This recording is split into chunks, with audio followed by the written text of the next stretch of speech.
Imagine you're in the trenches. The enemy's advancing. Smoke fills the air. And someone jumps in beside you, rifle in hand, firing in the same direction. You don't ask where he went to seminary. You don't grill him on eschatology. You're just glad he's not aiming at your back. That's the thinking behind NEOTR. No enemies on the right. But here's the question. What if the man next to you is secretly sabotaging the fight? What if he's not really on your team? Or what if he's just a complete screw-up? His aim is trash, and he's one foolish move away from getting the whole squad killed. What do you do with a blue falcon? What if in the name of defeating the left, we let demons slip in through the right to destroy us? What if while trying to win the culture war, you stop caring for your soul? I sat down recently with Jon Harris to talk about all of it.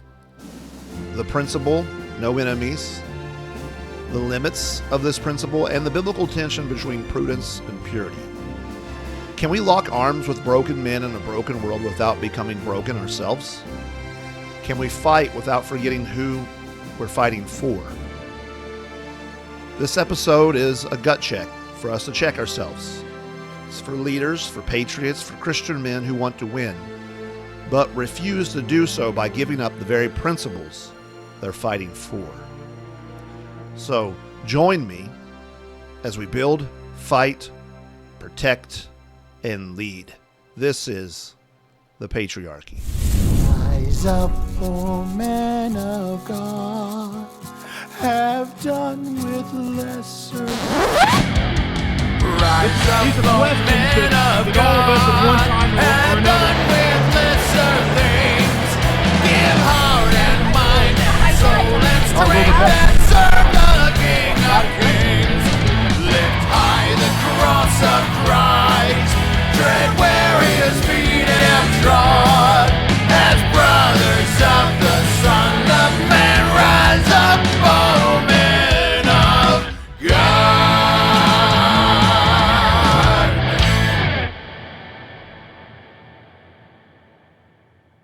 Do not be deceived. Bad company corrupts good morals. That was 1 Corinthians 15:31, and I am Pastor Joseph Spurgeon. You are listening to the Patriarchy Podcast, a ministry of Sovereign King Church. Good to be back with you this week, and I am back in the studio here with my good friend, and he's been on this podcast a few times now, or I've been on his, but he has been at the forefront of opposing woke ideology in the church. It's kind of first how he came on the scene, at least where I was aware of him, I think, and was opposing that in the Southern Baptist Convention, Southern Baptist seminaries, and did a very good job of that. He has spoken at several conferences that I've got to be a part of called Jesus and Politics. In fact, we just had one a little bit over a week ago, and at that conference, we got to have a good time around fire pit, and I asked him to come on the podcast, kind of talk about what he talked about at the podcast, at the conference. And so please join me in welcoming Jon Harris back to the podcast. Thanks, Joseph. Yeah, thanks for having me. It's always good, and it was good to see you last week. And glad you made it home safe. I'm home safe, and I'm looking forward to talking about NEOTR and whatever else we're going to talk about. Yeah, so this is what we're going to talk about today is NEOTR, or a what else did you call it? NEOTR. NEOTR. There we go. Which we'll talk about what that is and the difference between those in just a moment. But there's to kind of give some background here. There is a cultural battle around us, a political battle, and obviously on top of the battles that we're just called as Christians to fight the flesh, the devil, and the world. And in these battles, we have people that we agree with and align with. Some of us, we agree closely. And then there's guys that, well, maybe we don't agree as much, and yet they seem to be aimed in the same direction. And so we're trying to figure out how do we engage in these battles? Where do we draw lines? How do we have unity? Are there lines that shouldn't be crossed and all that? And in comes this principle that has just been shorthand as NEOTR, which it means no enemies to the right. And then I guess NEOTR is no enemies on the right. And I think it started off way more philosophical and thought out, and now has kind of become, watered down, dumbed down simply to, if somebody's on the right, you never attack them or critique them or criticize them about anything. And so, or at least that's the straw man picture of what this is. So, and then most recently, we have people rising on maybe the extreme end. I don't even want to call them the far right. They're just goofballs. These Groypers, Nick Fuentes, and they speak nonstop about Jews and racial identity, also with a lot of perversion and stuff. And we had Tucker Carlson recently interview Nick Fuentes, and so there's been a whole dust up about that. People upset of the interview, people upset that at Tucker Carlson, and then people upset at somebody defending Tucker Carlson, and then people upset at the people defending Tucker Carlson, defending the people, and it's just like the fault lines are everywhere, divided everywhere.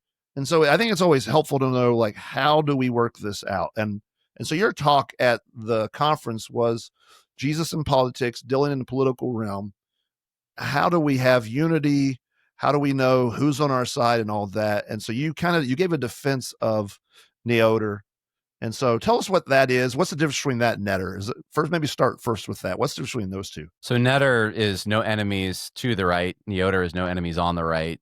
I think initially Charles Haywood, who was the one who more or less popularized the term in recent years, meant the same thing by either. But I think what happened was there were people who were interpreting NETR as, if someone's just a fraction away from me on my left, I can attack them, and I can never do that to anyone who's on my right. And I think he was trying to emphasize the fact that actually it's the determining factor as to whether someone is your friend or enemy, and this is in a political sense, this is not friend or enemy in a personal sense, is where their efforts are. So a good analogy would be a battlefield. If their guns are pointing at your enemy, then they can be a friend. They can be a co-belligerent. It doesn't mean you have to be good friends. It just means that you're on the same team against an enemy who wants to end your way of life.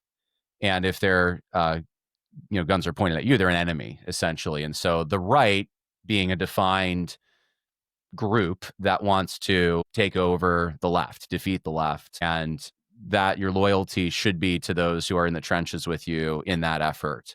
And you shouldn't turn your gun on them and start shooting at them. That's the idea behind it. So with limited resources, even if there are threats on the right, you should use them towards the greater threat that's on the left. Does not mean, and Charles Haywood and I clarified this in a podcast, which he and I wrote an article about it, which he endorsed, essentially, where he said that there are people on the right you can critique. It's just that when you're critiquing them, you do it the way that an army would critique those in the ranks who are getting disorderly. You don't treat them like they're a part of the enemy army. You don't tell the enemy, this is where they're going to be at this time, so you can shoot them. You can join. You don't join with the enemy to go take care of them. You don't reinforce the enemy's power or framing, so you take care of that internally. So it doesn't mean you're never critical. It just means when you are, you're doing it in such a way that you're treating that person as a friend. So Charles Haywood's the one that starts this, or does this develop over time? Can you give us a little background on this? This is a little complicated, but it started out, I think, it might have been a tweet response that he made, I think, to Rod Dreher. So it was this situation with a young man named Thomas Accord he had been on my podcast a few times, I think twice maybe, before this happened.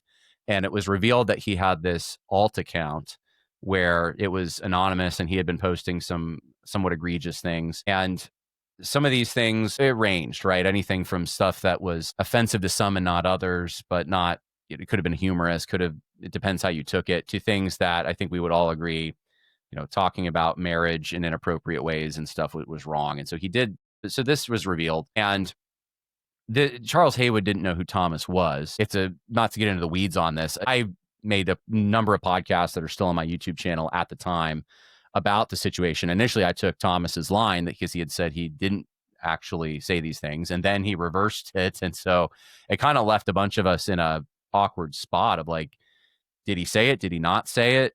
whose account is this? And Rod Dreher didn't know anything about the situation, but he was like, look, this guy, what's his platform? He's a teacher. He does a podcast with Stephen Wolf, but teaches at a classical school in New Orleans. I can't be concerned. You can't make me care about this when I have a hammer after me, when this is during the Biden administration. And he just quipped, no enemies to the right. So that was the context. Like, you're not going to get me to turn my attention and care so much about this thing over here when I've got a priority. So since then, it's been debated and applied to various situations. And now, of course, with the Nick Fuentes thing and whether or not we're going to accept truly despicable characters on the right, characters that frankly have been shooting at people on the right who have violated NEOTR in egregious ways, are we going to accept them now into our ranks? It's become a debate. And it seems like every situation, every time there's a shift with where the lines are potentially, and who the group is that you're loyal to, this gets brought up again. So before we kind of get and maybe critique some of this, you on your talk at the conference, you were kind of giving a defense of this. Could you do that for us? Could you lay that out in a little bit more detail? Yeah. So I did a 45-minute podcast on my channel about this, and I'm not going to go over every point, obviously, but I do think we see examples in scripture of this kind of thing. The first one being when Abraham is going to retrieve Lot and he partners with other presumably pagans to do so. He doesn't have to agree with everything that they believe religiously, for example, to partner to bring back the captives of Sodom and Gomorrah. And that's a military context, but I develop this a little more in my talk, but that's essentially what a political fight is. That's the extreme end of it. When things get heated enough, that's where guns start firing. It's better.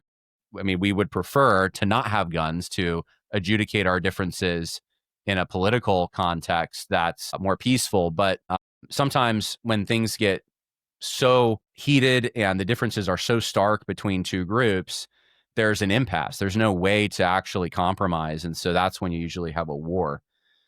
And there's many situations we could bring up in the modern world that would fit this on political levels, various political levels. You don't have to even bring in the war context. For example, in my local community now, there's an attempt to create a condominium complex in a location that is very scenic. And the community doesn't really want this, but it would be good for people from New York City who, depending on the way, as we're recording this, the elections go today, they may need to flee, right? They may need a place that's upstate more, where I live.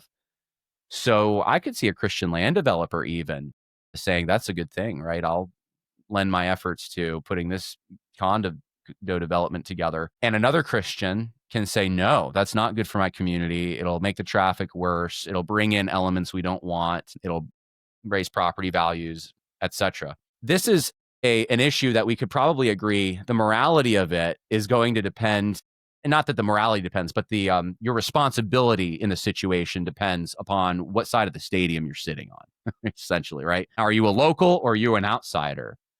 And a friend-enemy distinction develops right away. The enemies are the ones who want to come and change your community, right? But in their minds, they're not doing anything that's wrong. They're actually helping people.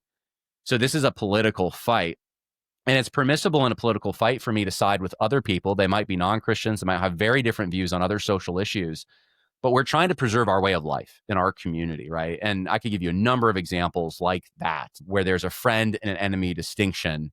And again, it doesn't mean personal friend enemies. It doesn't mean you're hating these other people. It just means you're in a political battle for the survival of your way of life against a vision that would threaten it. Yeah, so it's opposition. I mean, it's political opposition. And on that level, obviously, it's not the same as some of the larger issues that we face, and yet it's still there. I think in one sense, this is somewhat just, common sense, if common sense was common. But like, we partner with people all the time to accomplish tasks. You have to. Just the podcast I just put out, it will come out today, but it'll be last week when people listen to this. We talked about this when it comes to fighting abortion, and we talked about the difference between the formal partnership with evil and a material partnership or a material So good. cooperation. And the difference is, formal cooperation. I'm joining in to do evil and seeking to do evil, or at least proving the evil, that kind of thing. Whereas material cooperation is I'm seeking to do good, and I tolerate, or I know that there will be some evil that maybe comes a part of it, and I tolerate it. And this is how we go to the grocery store, knowing that I'm going to give money to Walmart and then they're going to use it and have products that would be immoral to buy and these types of things. So we do this all the time. And we do it when we battle in politics. It's co-belligerence is a term. It's like the same reason that we can fight alongside Roman Catholics, if you will, to try to end abortion. I think some of the questions come in: who's driving the train, like who's leading, and all that kind of stuff. Yeah, and to just add real quick some other biblical examples for people, because I just mentioned Abraham, but you can look at the Esther and King Ahasuerus. You can look at Nehemiah, and Artaxerxes. You can look at even Joseph and Pharaoh. You can see these prudent relationships that they leveraged to do something that was actually a good thing. And it didn't mean that the people that they were working with were Christians or had their best interest in mind in every single area, but on certain issues, there was a partnership that God seems to be fine with. So there are situations where it's permissible, and I think, live our lives this way every day. Our partnerships range in how close they are, but I think when we go to the store, when we purchase food, and how many people are involved in that supply chain to get us food, to check us out? Are they all believers? Are they all even conservatives? There's a mission there. The mission is to feed our family, though. That's a good mission. The way that I phrase where the line should be is we can have partnerships with anyone as long as they're not as long as we don't compromise ourselves. So uncompromising partnerships. And when we start compromising, though, our morals are on the religious level, if we start compromising our doctrine, then we know it's wrong. If we have to sin to maintain the partnership, or we have to expose our followers. This is especially true if you're a pastor and you have members of your congregation. They're your sheep. You're supposed to protect them. If you're exposing them to wolves because you have this greater, bigger plan and they're deceived into the thinking of these wolves, you're doing it wrong. There's nothing that should motivate you to partner with evil if that partnership allows evil to have a say in the activity you're involved with. So, there's so many analogies, right, people use. One of the ones that I was thinking of recently is like a car. You could you stay in your own car. If there's another car that you can, be next to, and you're going the same direction, you have the same effort, and maybe they're going to get off on a turn, they're going to go somewhere else. That's fine. Temporarily, you're aligned. Don't get in their car and sit in the back seat, which is what evangelicals have traditionally done post World War II. They've desired influence so much that they are willing to strap themselves to other causes that are compromising, and they will stay in the back seat and expose their people to terrible things, even when the person in exchange for, you're going to get platforming, you're going to get something, but the person who's driving the vehicle does not have their best interest in mind. So that's where I think things get tricky, and we have to apply God's standards to situations. But you can have partnerships with genuinely evil people to accomplish good things as long as you're not compromising. Yeah, you think David and Joab, because I'm preaching through 2 Samuel, and so I actually was talking about this Sunday. I gave a subtle defensive netter here because David's working with Joab, and Joab's clearly a murderer, like he committed murder, and yet he's not aiming his arrows at David. He's actually fighting alongside to upkeep the kingdom. And in fact, at times he countermines David. Just this, last week he killed Absalom. We were studying, and I thought, well, who was right there in killing Absalom or sparing Absalom? Because David wanted Absalom spared, like, spare my young man. He's a young, like, he didn't know what he was doing. He's young. So David's kind of sentimental towards his son in a way that actually was not just. And so then you have Joab, who disregards David's commands and just does what needs to be done. He's kind of the guy you want to partner with in one sense, the guy to get stuff done. And so was he right to kill Absalom? The scripture doesn't give us at that point a moral, that doesn't tell us whether that was moral or not. It doesn't qualify that or anything. It just happens. Yeah, and Joab's he's this guy that, David is willing to work with. But one of the things I said there, and I think we have to be careful with, is that when we talk about the difference between formal cooperation, material cooperation with evil, you're not approving of the evil when you're cooperating. So, I think that's a part of a difference too. You said you're not getting in their car. You're also not approving of the evil stuff that they did. And I think this is so hard for us to have people that we might work alongside with and then feel like we have to approve everything they do, or we're not really working with them, or we're attacking them and all that kind of thing. Yeah, the first time I think we really had to deal with this on a serious level politically was Donald Trump in 2016. We had to figure out, are we going to allow some of his character flaws and some of his socially more liberal policies into the Republican Party? And I was one of the ones that said, no, I don't want that. I think that's going to corrupt the party. I think I was right at the time. I think it did end up contributing to a coarsening of speech. I mean, now politicians on the right have matched their rhetoric with those on the left, with the profanity they use. I remember when Trump, I'm not going to repeat it on the podcast, but he said something profane in 2016 in the campaign trail, and it was shocking. I remember on the radio, Rush Limbaugh was talking about it, and he was having a hard time even defending it. And now it's tame. It wouldn't make any headline. No one would care. It was, I believe it was a word for poop. It was like, I can't believe a Republican candidate, just look at this potty mouth. And now it's like crazy.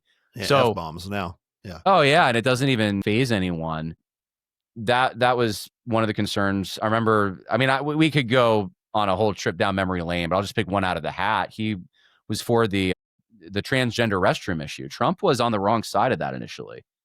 And I just remember thinking, we can't let this guy in. He's going to soft pedal things that we don't want to soft pedal. Yeah. And okay, so he gets elected. And when it's a binary choice, I don't fault anyone for making that choice. I was in a blue state at the time, and I had been a Cruz guy before that. And I was like, it doesn't matter. So I voted for a third party. Next 2 times I voted for him. And I was in Virginia, I think, the next time. So it mattered more. But people who are in swing states, especially, I think that was the right call. Vote for him in 2016, because you have limited options and you're partnering with someone to try to accomplish something good. And the way I look at it, it's not a culture war so much as a culture siege. So it's like it's not just the left either. It's the forces of evil coming against a traditional Christian society, breaking it down. And you watch like Lord of the Rings, right? Once they break through one wall, you have to retreat to the next barricade.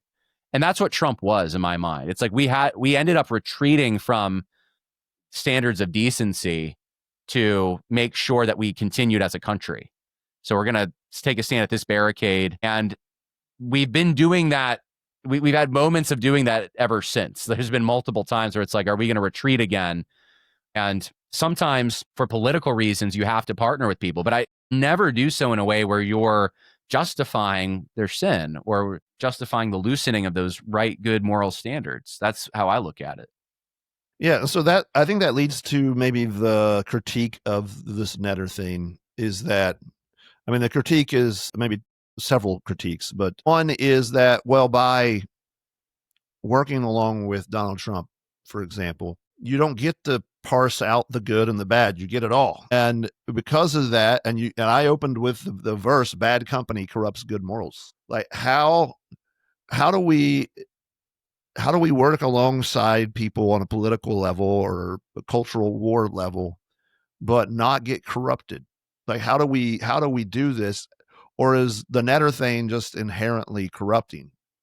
And we're better just to stand on principle or on I'm not going to say principle, on our ideology, and stand there as ideologues and be pure and above the fray, and there we won't be tarnished.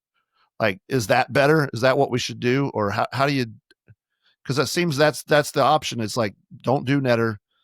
I'm going to stand here no matter what happens, and who cares about the what happens? Who cares about the pragmatic aspect of it? I think you have to be clear in your mind of what the goal is. So if it's in politics, the goal of Donald Trump 2016 was stop the left. It's really been the goal ever since. The left has been marching. They've had the wind at their backs. We need to stop them. So Donald Trump is my friend in the effort to stop the left. Doesn't mean Donald Trump is my friend on other things. And so I think it's fine to be clear about that and say, this is, I'm trying to think of an example where Trump, let's pick the IVF thing maybe, where he's wanting the government to pay for this. It doesn't seem like with the kind of regulations that even a decent Christian would want on this, it's perfectly fine to say Donald Trump is wrong here. And we need to let the voters know, apply pressure if we need to. But it's not the kind of pressure that the left is applying. We're not joining the left to destroy Donald Trump, to stop Donald Trump. We still want Donald Trump to do the things that we asked him to do, but we want to minimize the damage on this other issue. So he's still part of our coalition. Frankly, he's the leader of it, but we still want to maintain a place in our own vehicle where we can keep our morals as much as possible. Now, I think you bring up a good point that a bad company corrupts good morals. Isn't this going to inevitably lead to compromise? And I think the answer is yes, in a sense. As society goes down, I mean, we're going to be reflective of the leaders we have. And that's not something that you or I have a lot of control over. I know there's more ideological people who would say, well, you just stay out of it, don't vote. Well, that doesn't actually accomplish anything, though. You're still going to get one of these leaders regardless. You try to be an upstanding man of virtue and set that example yourself. Try to raise up godly leaders to eventually, hopefully, take those positions of influence, work within the system just the way that Daniel did. I mean, you could ask that question to Daniel. How would you maintain your integrity in a pagan kingdom, especially when you're over all the essentially sorcerers? I mean, you have such a interesting role. And he did. He prayed 3 times a day. It didn't matter what the king did. And he was a faithful member of the regime administration. Yeah. So that's what we have to do. Which means that his work in some ways furthered whatever Nebuchadnezzar was going to do. Like it furthered the benefits of Babylon. And yet he was fighting for the good of that, not the evil. He's a great example. And when it came to his own virtue of what he couldn't do, well, this is not with Nebuchadnezzar. This is the other king, King Darius, but he's not going to stop praying. He's going to be thrown into the lion's den. But where he could work, he worked. Another example, I think a perfect example, I go back to David, is he does work with Joab. He works with other people, and yet he never approves of what Joab has done here, though what Joab did benefited the kingdom. And well, David even works with a Philistine at one point. I'm trying to remember the name. I had mentioned it in my speech. It's Ittai the Gittite. There you go. Yeah. So it's a funny name, Ittai the Gittite. Yeah. Now I'm never going to forget it because it's got a ring to it.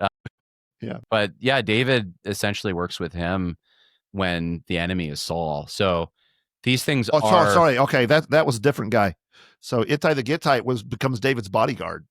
And so... Okay, so yeah, it's not him then. You're thinking of... Well, he was one of the kings of the Philistines, and he went and worked alongside him. Yeah, I'm going to look it up because I want to make sure that I got the... if I can. Yeah, you look at it's in 1 Samuel chapter 27. It's Achish. Gath. Achish. There we go. Gath. Thank you. Achish. Yep. Yeah. But he never diminishes his principles in this. Obviously, David is a sinner. We know that. But and then there comes a point when David cuts Joab loose. If you think about it, it's like, Solomon, you're going to have to deal with it. And then Solomon does, and which shows you don't want to be Joab. Right. Joab's the guy that gets stuff done. He fights for the kingdom. And I said this on Sunday, like, you can't actually fight for the kingdom and still not be saved by the kingdom. Because when Joab chose the wrong person to support rather than Solomon. Adonijah. Right. Well, what does Joab do? He flees to the horns of the altar. Yeah. And it doesn't protect him. He still gets killed. he still gets executed. And so I think that's an important lesson too, is when we do this principle of working alongside people, be David working alongside, not Joab working alongside David. You don't want to be on the wrong side of that equation. There's a way to fight for something, or to fight and it not be pleasing to God. And you can be fighting right alongside the right people. You can be fighting alongside the right thing. And God's not approving of it, because even as we talk about this, we still have to fight according to God's way. And you fight for God's kingdom according to his way. And that means you will in prudence be working alongside people. Well, another critique, Jon, is that this just means you're only going to let in wicked people in the flank. Like, you're so busy owning the libs, fighting the left, and swinging your sword that way, that you're letting in all kinds of wickedness as long as they're on the right, and you can't say nothing about it. Like, you can't critique that. Yeah. Like you're going to let in, for example, Nick Fuentes. And so how do you answer that? Well, I asked Charles Haywood that, and he had a good answer, I thought, which was, this is not a universal situation. This is a situation that is very situational. Well, as the left is shooting at you, if someone's willing to pick up a gun and fight with you, you're not going to shoot at them. It doesn't mean that the battle might not change or end, or there's a different war and you're going to be shooting at that person, or they're going to be shooting at you. And of course, if they betray you, if they start shooting at you, by all means.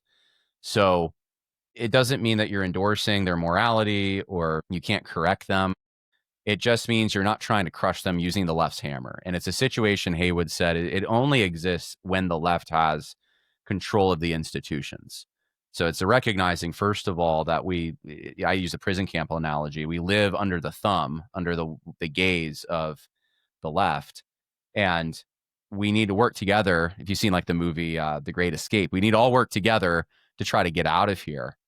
If you got some crazy guys who are liabilities, they're going to go rat you out, or they have a plan that's just foolhardy, is going to get you all in trouble. It's going to make the Nazis, if it's a Nazi concentration camp, or let's use Stasi. The Nazis is overused. It's the Stasi. It's East Germany. And they're going to crack down on you. Then you do have to deal with it, but you don't deal with it by going to the Nazi guards or the Stasi guards. I keep saying Nazi, see? Stasi guards, and telling them, hey, guess what? I'm going to rat these guys out. You do so by handling it on your own terms, with your own authority, with your own value. You don't want to reinforce the framing and the morality and the authority of the enemies that do not have your best interest in mind. That's kind of the idea. So to make that, I guess, apply to this situation, someone like a Nick Fuentes coming in. Boys aren't broken girls, but today they're treated like they are. Schools, media, and culture tell them to sit down, be quiet, and stop being boys. But masculinity isn't toxic. It's good, and our sons need to know it. That's why I wrote It's Good to Be a Boy, a book designed to teach young boys the truth about God's purpose for them, to build, to provide, to protect, to fight, to lead, to worship, and to proclaim. Fathers, this is the book your sons need. Read it with them. Teach them. Show them. Because the world won't. It's Good to Be a Boy is available now on Amazon and online retailers. Get your copy today. It's time to raise up men. Buy It's Good to Be a Boy now. Link in the description. Nick is one of the biggest NEOTR violators that I think I know of, right? So he actually did not he did not support Trump in the last two elections. The last election, he actually said he hoped Kamala would win. He keeps threatening that if Vance gets the nomination, he's going to go for Gavin Newsom. And he keeps waffling on this. The last thing I saw of him was on this topic was that Vance would have to do what he wants on Israel, or else he's going to bring an army of his followers to harass him. And this is something Nick Fuentes has built his entire platform on. It's the reason you even know he exists. He was part of this sort of loose coalition called the alt-right. And I watched the alt-right kind of go down in flames. Richard Spencer, Milo Yiannopoulos. Nick Fuentes never really went down in flames in this, like those two, though. Nick kept his platform alive. And one of the ways he did it was he would go to Turning Point USA events and crash them. He would bring a bunch of guys with him and he'd start chanting and harassing people and trying to sneak in. And he would do the same thing to guys like Ben Shapiro. He would, while Ben Shapiro is just with his family, with his children and his wife, Nick would, with a bunch of young men, chant and harass him and get it all on camera. And it delighted, honestly, unscrupulous characters. Thought this was great, that this is what we should be doing, that this is the way somehow to bring about change. And so that's someone that you don't really want in a coalition because they're a loose cannon. If someone like that eventually, let's say hypothetically, he comes around, he supports Vance or something, and he whoever's the nominee for the Republican nomination, let's say, and he wants to stop the left and he wants to be part of the coalition, that's going to be someone that, okay, we'll let you do your thing over there, but we're not going to be giving you our resources. We're not going to be letting you in and having authority. You can't be trusted. You're someone who is that you've demonstrated you don't even care about your own audience, which is one of the most egregious things about him, I think. And this is beside the pornographic mindset he has and all the sexual stuff. Just put that on the shelf. I mean, that's a whole, Chris Burnett did a whole deep dive on this that I thought was really eye-opening. But on January 6th, there's a video of him telling people to go into the Capitol. He denies later that he ever said it. When his people around him take his advice and they get arrested, he mocks it. And at the same time, he somehow avoids this. And to me, that's just a disgusting thing. When the people under you are suffering because they took your advice. You got to be a man. You got to be a leader. I don't see him as that. He's kind of an Eddie Haskell. He's like but on like much worse than Eddie Haskell. He's a James III selfish ambition, kind of guy. He cares about him. And that's a dangerous kind of guy to bring too deep into any movement. That's the kind of guy that explodes it, that doesn't mind fracturing the movement for his own self-interest. That's a liability in any movement. Because if you think about military terms in war, like I get that. Like when you're disciplining people in your unit, you're not going to line them up and shoot them for just normal infractions. But if they're a traitor or their actions are so negligent, you might put them out of the unit. And you actually may, if it's treason type thing, then you can hang them up because they're actually, they're not on your side. Yeah, he made a name for himself not shooting at the left. That wasn't why he's popular. He made a name for himself shooting at prominent figures on the right. And he would say maybe they're to his left in his mind. I think that's a little debatable, but that's maybe the only justification he could try to use, that he's more authentically on the right or something, which I reject. But either way, they're part of the coalition that's attempting to stop the left. So the kind of critique you use, the severity of it, all those things matter. Is this a friendly critique? Is it constructive criticism? Or are you accusing them of all manner of evil? And Nick Fuentes made the most disgusting kinds of critiques. They were more than critiques. They were attacks. They were personal. They were ad hominem. He brought family members into it. He used sexual innuendo and rape and these are the kinds of things, violent things he said. There's a reason he's banned from YouTube. It's not because, they're just so liberal. They have banned people in the past 2020 because of that, but he's still banned because of the vile things that he says. Even the liberals have retained enough of a Christian, sort of the afterglow of a Christian civilization to recognize this is wrong. So that's my take on someone like Nick. Like, he is a massive liability, massive threat to the ethics that we need. I mean, we have to be for something. He is not for the positive vision, at least if he is, he's a hypocrite, right? So someone like that. But John, he gets things right. Like he recognizes that young men are struggling and that kind of stuff. Yeah. So you're like prompting me to just start ranting. Maybe that's what you want. That's why I'm always going to add you on here. I'm super annoyed at it. I'll rant. So I'm super annoyed at this. I actually think we are walking into a big problem. I don't know if I want to say it's a trap, but I do feel like it's a trap to some extent. I saw the New York Times this morning. They make Nick Fuentes look like he's tall. Everyone's shorter than him in this picture, and he's got a chiseled jaw, and he looks like James Dean. That's not how he looks. He's a short guy. He's got a more round face. He's a dweeb, dude. He sounds like the kid that all the girls would make fun of because they couldn't get a girl. Like, because no girl would want to be with him because they're a huge dork. And now he's mad because of that. He's an the install revenge and of all the the dork. Yeah. But they make him look like, and I'm like this, and people are debating whether this is real or it's astroturfing. And I'm like, I see in the New York Times print pictures of people like Donald Trump, and they're not usually very nice about it. I really see a problem when, especially those on the Christian right, want to.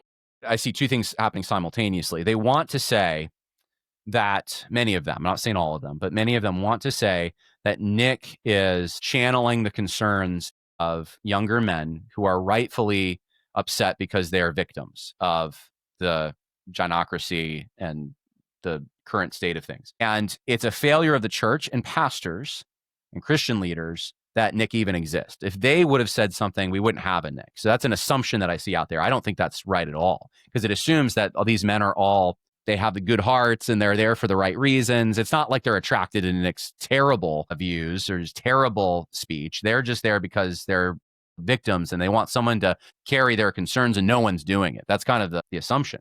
Now, there's a lot of people that are doing it. I mean, I've been doing it for years, right? There's a lot of Christians who have been doing this. You could even look on the Israel issue. If you want to say that's Nick's thing, I would say Nick is actually an ideologue he has been. Now, he's made a pivot. I think he's an opportunist. He has made a pivot since Kirk's death, because now there's not as much profanity. He is all of a sudden going after low IQ anti-Semites. He is saying complimentary things about Charlie Kirk. I mean, you heard what he said just a few weeks earlier. He's saying horrible things. You know, I raped your organization, these kinds of things.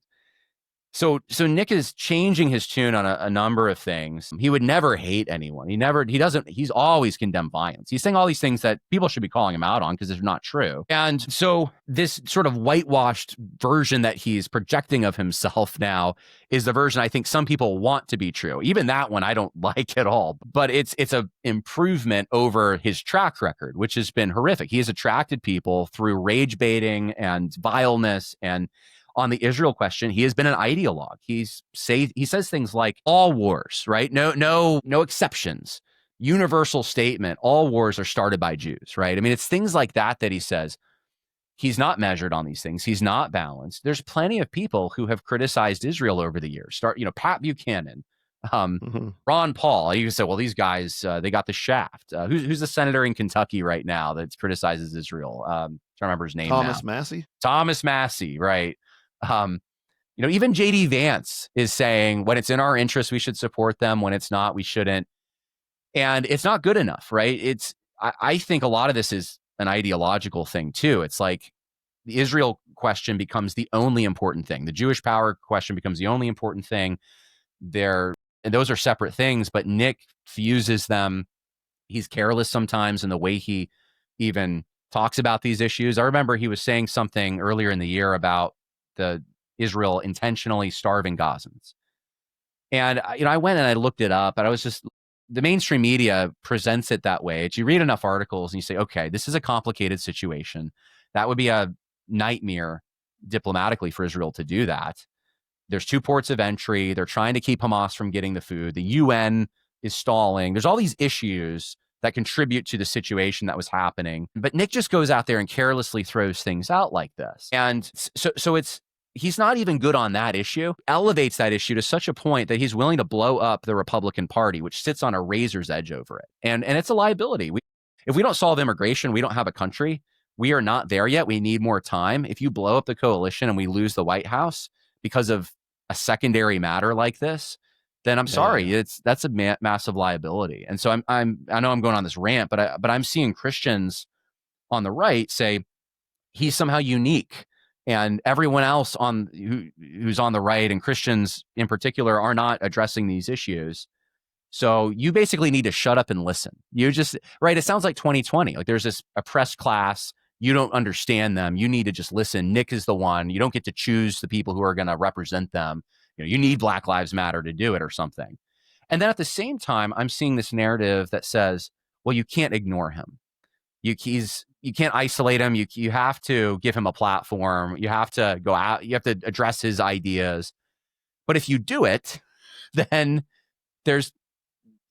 I sense it at least. Like there's shade thrown your way. Like you are now breaking rank because you should be aligned against the neocons. That's the real enemy here. So it's the battle right now is there going to be a redrawing of the friends enemy lines now to include Nick, and to drop even people, to drop people from the Daily Wire and anyone who had criticized Tucker Carlson. Like, are we going to redraw these lines going into the next election? Very dangerous thing, in my opinion, to be doing right now. I don't think this expands the party. I think all the guys I've criticized in Big Eva are smiling. I think the left wants Nick Fuentes to be the representative. That's the enemy they want to fight. And now they're getting it in their minds. This is a golden moment for them. And I don't know why we're being foolish. So there's a rant for you. Yeah. I was thinking, I'm bringing it back to the military. Well, I saw this firsthand, but if you've ever seen Full Metal Jacket, you've seen the movie. It's well known for like basic training clips, and Private Pile and the drill sergeant, the famous movie drill sergeant, and he's just a big screw up, and he gets everything, the whole troops in trouble. Well, you know what? There comes a point in which the unit like just wears him out. Like lights get flipped off. They take their socks, call them homie socks when I was in the military, and you put bars of soap in there and you go and beat the crap out of somebody because they've been screwing it up for everybody. And that's how you treat the screw ups. Like, and you do it hard enough that you're trying to actually get them out. Like you're trying to get them out of the thing. Cause when you get to battle, they're going to be what we call a blue falcon, which means a buddy something. And you don't want that. We don't want blue falcons. And so you try to get them out one way or the other. Either that or you shape them up. And so even the military analogy is like, you don't go kids gloves all the time on people that are in your unit. Like military discipline takes a lot of work and effort, and it's painful. Of course, you're not shooting them, but I know that from, we call them blue on blue, or, when you kill your own people, it's supposed friendly fire. Friendly fire. I will tell you some occasions of friendly fire from history was intentional to get rid of the blue falcons, to get rid of the people that are actually detrimental. Or what you may do is you might put the guy out and let the enemy handle him and that kind of thing, because they're destroying your unit's cohesiveness, and they're really just an enemy within the ranks, and you got to deal with them. And so I had you on because I know you defend Netter. I've not been a huge fan of it because I'm a pastor. I see it as a thing politically, but I just wonder if Nick Fuentes is not just the logical implications of no enemies to the right. Like, I don't know how that's not the thing. So maybe defend it. Fight me back, John. How I'm a Netter, so I'm a NEOTR originalist. That's how I've said but I've realized though, like, am I like one of two people? Like, my ranks seem so thin at this point. I am like, why even use the term? It's become more of an annoyance to. I don't even like using the term anymore. I do think it's prudent to talk about friends and enemies and coalition building, and how do you do that in a broken, fallen world. That's very helpful in politics, and to some extent, I guess, Christians should be able to navigate that. I think separating the cosmic battle between good and evil, recognizing that it does come to play in politics, but it is not fundamentally what politics is an important thing Christians need to understand. Because then what I've seen is every issue becomes a moral issue to the point that you can never, ever soil your hands in their minds. So what they think is happening is every alliance is compromised. Everything that you get involved with in the world is compromised. And you get a bunker mentality where you can't ever go out or do anything. And that's not healthy. That's not what we see in the Bible. The great men of faith that we follow didn't function that way. So I'm sure trying to reckon with what examples does the Bible give us? Okay. However, that's politics. That's how we deal in the temporal world with our relationships. When it comes to the spiritual battle between good and evil, this is a cosmic, universal battle. And it does play out. And guess what? It plays out even on the Republican side, and the evil is in the Republican Party, and you might be the good, hopefully, if you're representing Christ and you're in his will. So as a pastor, I think there's plenty of guys on the right that you should not hold back on. If what Tucker Carlson said last night is true, which is that Nick Fuentes is the most influential leader for males under 30. I don't, by the way, believe that that's the case. I think that this is being somewhat exaggerated. And part of the reason I think that is I have a good friend who's high up in the Young Republicans, and I've asked him about this. What do you see happening in the Young Republicans? And he told me it's more like social liberals are coming in. That's the bigger threat. He's like, it's not like that can't happen, but he's like, I'm not seeing this as a big thing. Whether, it's to the point the New York Times and Tucker Carlson say it is, or if it's just big but not that big, the pastor has to assess in his congregation, what kind of a threat does this pose? Are my young men listening to this? If they are, I should be somewhat aware of it. Go read the Chris Burnett article if you need to understand kind of who Nick Fuentes is, why he's dangerous, and then warn your people about it. And it doesn't mean that you're punching right or you are somehow violating even NEOTR in that sense, because NEOTR is just a political strategy, a temporal one for the temporal world. You, as a pastor, you have different roles. And I think you can put on that political role and be the prophetic voice for certain times and seasons, and people should follow you on ethical advice that applies to politics. But strictly speaking, you're not there to do a strategy thing when you ascend the pulpit and you go into the counselor's office. You're there because souls are in jeopardy and you want to fight against the world of flesh and the devil because it threatens the souls of your sheep that you love. Nick is a wolf. You have to defend against that and pray for his salvation. It's not like we hate him. I would love to see Nick become saved, love the Lord, clean up his act, get his priorities straight. How good of a thing would that be, right? So we want to see that. But yeah, I don't see, I don't know if that's a defense. That's more of just an explanation that I don't see what you're saying as contradicting as the way that I understood NEOTR to be originally. I do see people, malicious types, taking NEOTR and then using it as an on-ramp for their platform. And they're, I think, twisting it and using it. And maybe the twisted version is now just, what everyone thinks of. And if that's the case, it's like, why even use the acronym anymore? I'm kind of getting to that point now where I'm like, what's the point? I feel like I'm explaining it all the time and I don't need to use it. It's just baggage I don't need. But talking about political principles of it matter. The principles of political, how we deal with in the political realm and then just everyday life is the same thing. Like what it's called. Okay. Who cares? Right.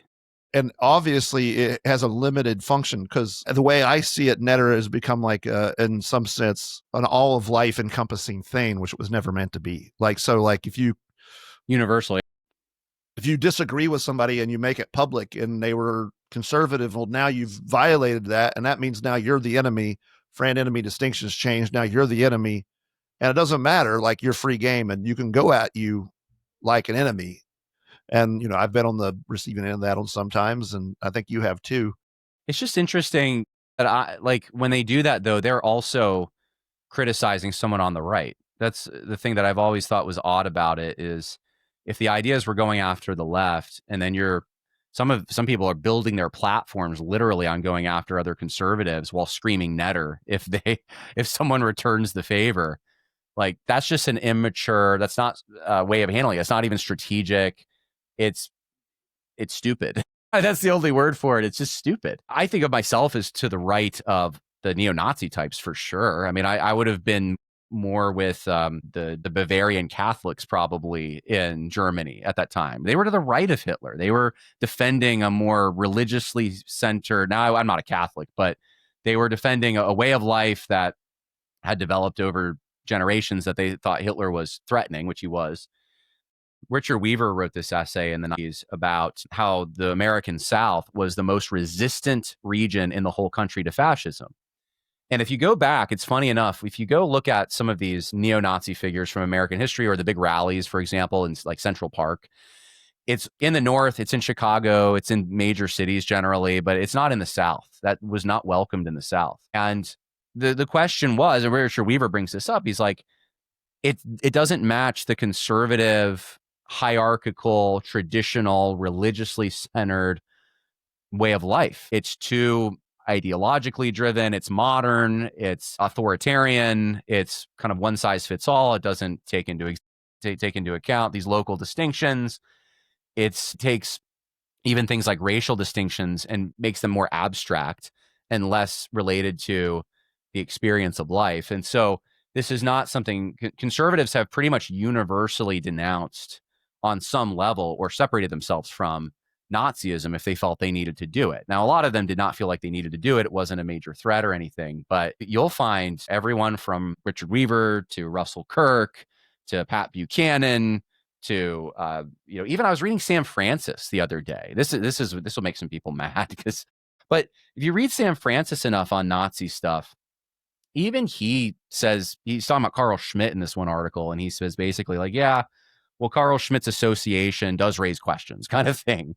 And he was very sensitive to the fact that people would associate Nazi imagery with imagery of the traditional American South. He thought that this was a terrible thing that the left did. He didn't want to be identified that way. And the idea that we have to just accept that, this element, that this is just part of our coalition now, that we don't get to choose this, that this is where the young men are at, and it's because of us. We're the problem. We failed, and so they went to the Nazis or something like that. I don't accept it. It's foreign. It's not part of my heritage. It's not part of our identity as Americans.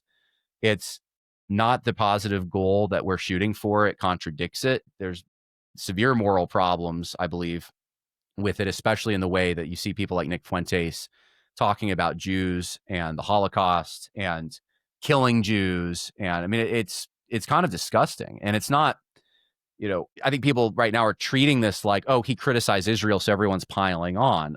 Okay, well, it's one thing to criticize a policy decision about our connection to Israel. It's another thing to say, you know what we should do with all the Jews? We should kill them. Or Hitler was right about the Jews and what he did.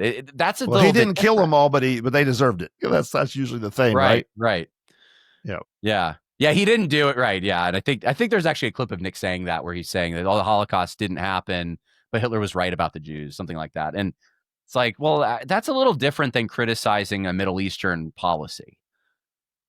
Just a little. I'm just saying.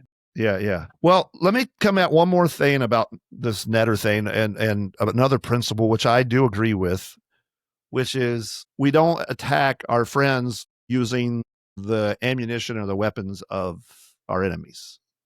And I see that. I divorce that from the whole Netter thing itself. I think that's a good thing, even as Christians. We don't go after Christians the way that our enemies go after us. We don't treat them that way. We love our enemies, even our enemies. So we don't treat our brothers like they're, the enemies would treat us. And so this frustrates me to no end, is I see guys, and I agree with all their critiques of Nick Fuentes and stuff, but then they latch on to like leftist people and will use them as the hammer to take out the people on the right. And it's like, who are you trying to win?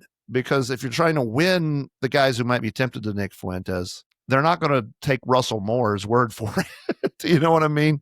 They're not going to take you've just lost them, and you've given this cancer on the right, you've given him ammunition to stand, because now he gets to be a hero being attacked by the libs, and you've just joined in with that. And yeah. I think that's a political, using liberal and left and right, conservative, but even in the church, like we don't, I don't want to go after a brother I disagree. I disagree with Doug Wilson on Paedo Communion. I don't want to go after him the way that the wicked do.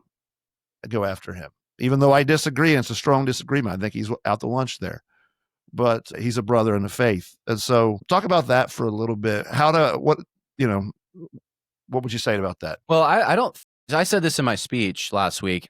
I said, Doug Wilson's not your enemy in the sense of the friend-enemy distinction in politics. So, which is different than, and we don't even have to use those terms. It's just, it's sort of like giving credit where credit's due. And I should probably just say this. I know people don't like, some people at least, don't like even citing Carl Schmitt because of his association with the Nazis. And he did fall out of favor with the Nazis as well. But he was a political philosopher who was doing much of his writings before the Nazi Party even arose. And so if he was, let's say, a scientist and making discoveries, and he made a big discovery, and then later on, he had this association, you wouldn't just say, well, we can't talk about that discovery.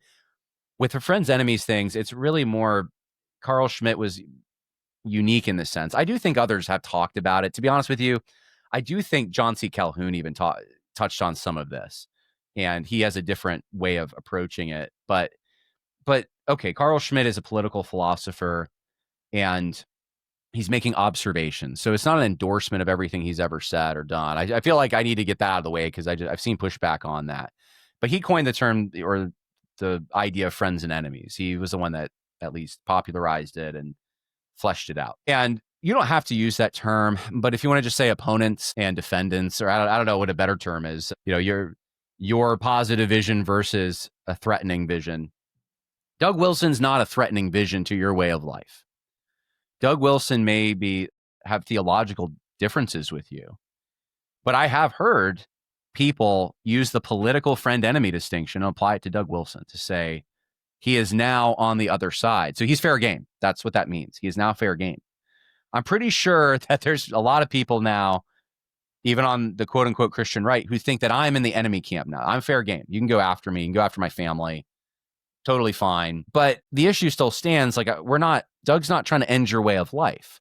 He's not coming at you like the left is and trying to fundamentally revolutionize the whole society around you. He just disagrees with you on paedo communion, or he disagrees with you on the level to which you are against Israel, policies concerning Israel. Or, that's the most you could say on a political level, I suppose. I disagreed with the anti statement. You actually wrote a statement that I signed, and right. So we had this disagreement. We didn't like the way it was phrased and this and that. But it's like, we're not going to now say, okay, well, he's over there with Hillary Clinton and Joe Biden, right? Like, he's trying to disrupt our way of life. So that's maybe, I don't know if that's what you're looking for. That's what I would say.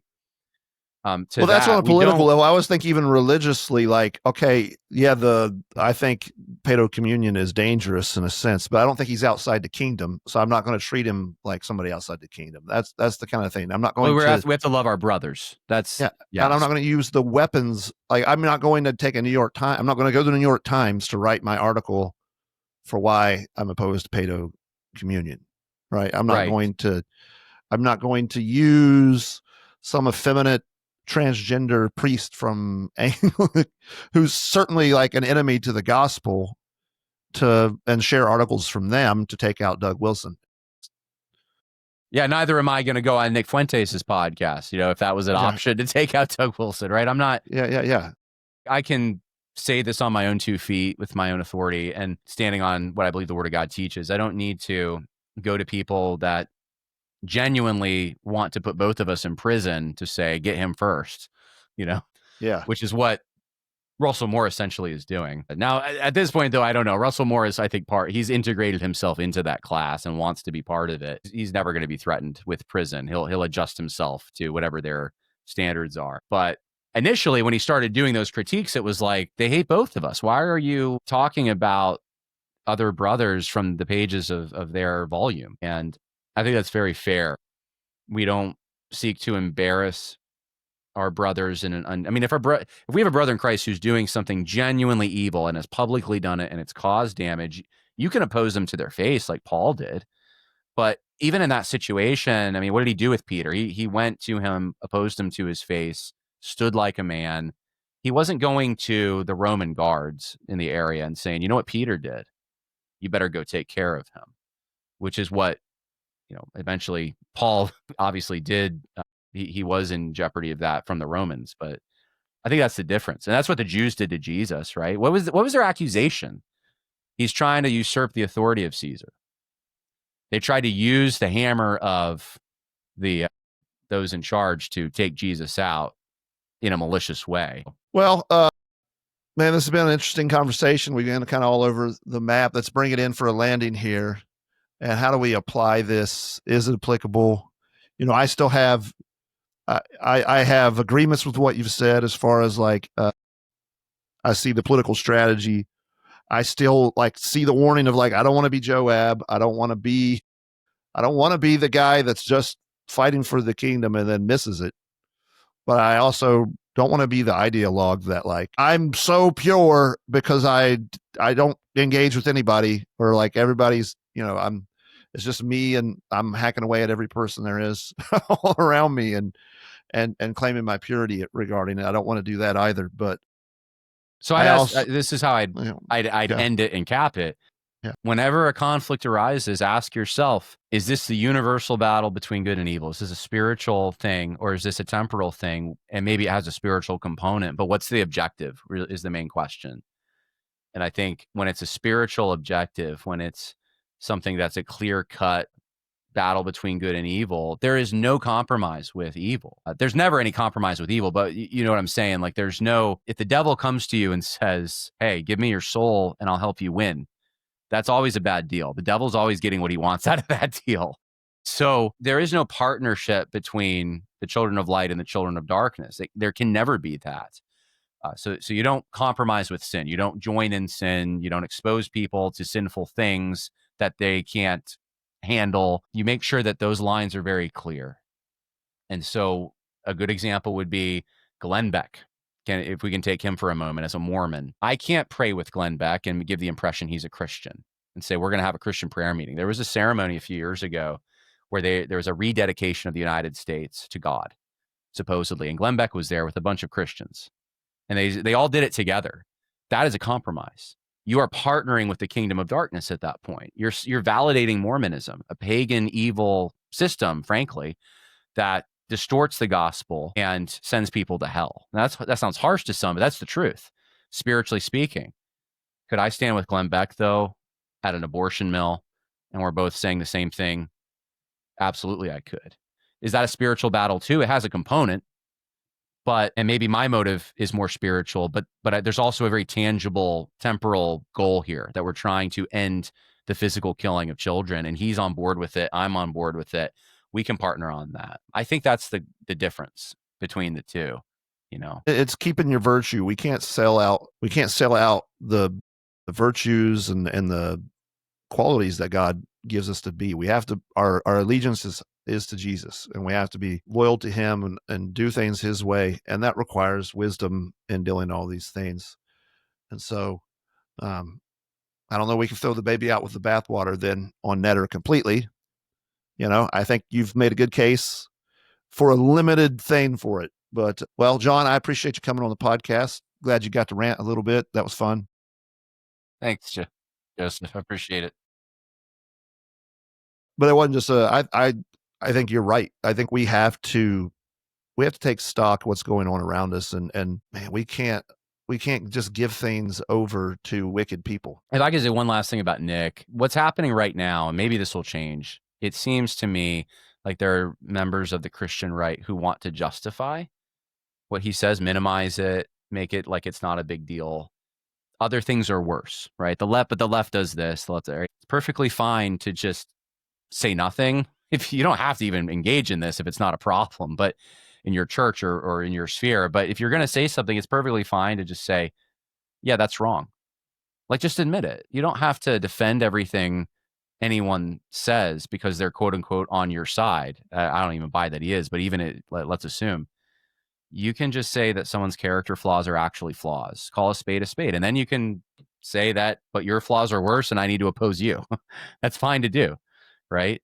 We do that about ourselves if we're humble people. I have flaws, so I'm not going to just defend. Yeah, but you did this, right? That's where usually that ends up in the marriage counseling office when a husband and wife start doing that. Right? Like, I did this, but you did this. Yeah, but you did that. And it's like, well, why don't you just admit, okay, what I did was wrong. Doesn't excuse you, but what I did was wrong. So, all right, I'm done. I have nothing else to say. Thanks for letting me come on the show. You're welcome, brother. Appreciate you having you. We'll catch up with you again sometime. Yep. Mark 8:36 says, "What does it profit a man to gain the whole world and forfeit his soul?"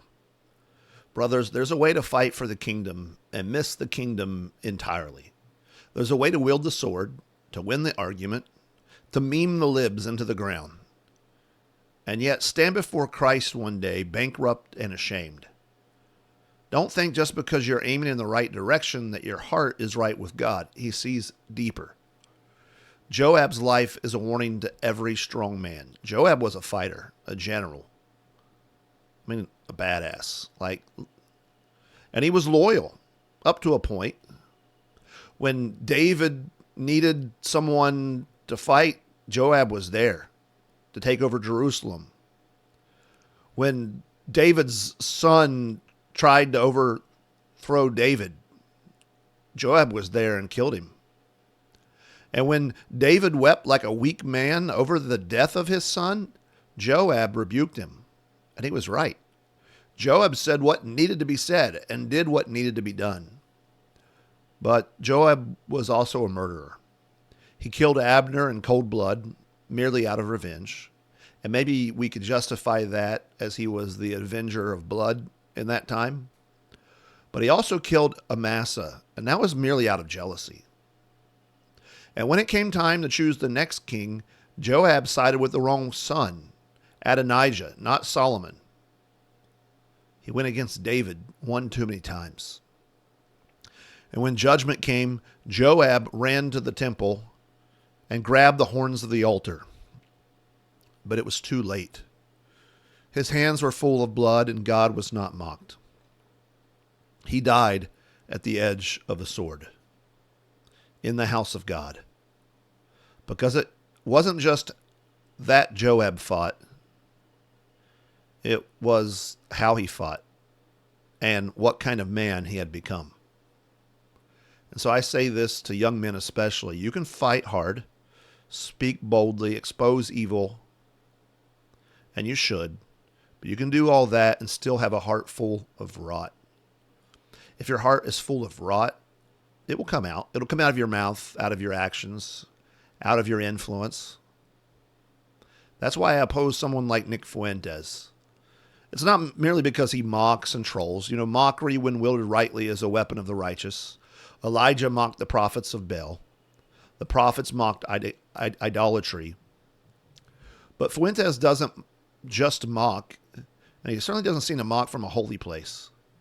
His words drip with pride, perversion, vain racial pride, and racial hatred. He seems to have a murderous heart. It's godless rebellion. In fact, the man was caught watching gay porn, and that's not just oops. That reveals something. He's defended pedophilia and made a lot of jokes regarding it. He hasn't built anything other than a following. He hasn't raised a family. He hasn't fought and bled for a church. He's not given himself to a local Bible-believing church. Yeah, he has a following. And he says some things. Some of them are true. But ultimately, he leads nothing worth following, and his influence is toxic, especially for the kind of young men that need to be raised up to follow after God.